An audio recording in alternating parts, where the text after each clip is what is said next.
Biodiversity has been evolving for more than 3.8 billion years on this Earth. But we humans have destroyed precious ecosystems in just a few decades, bringing many species to the brink of extinction.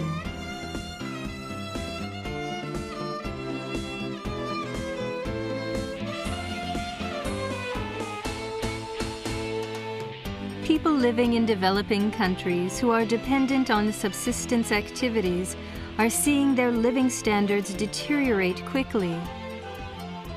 We need to create a sustainable society where we can pass down the Earth's rich biodiversity and its benefits to future generations.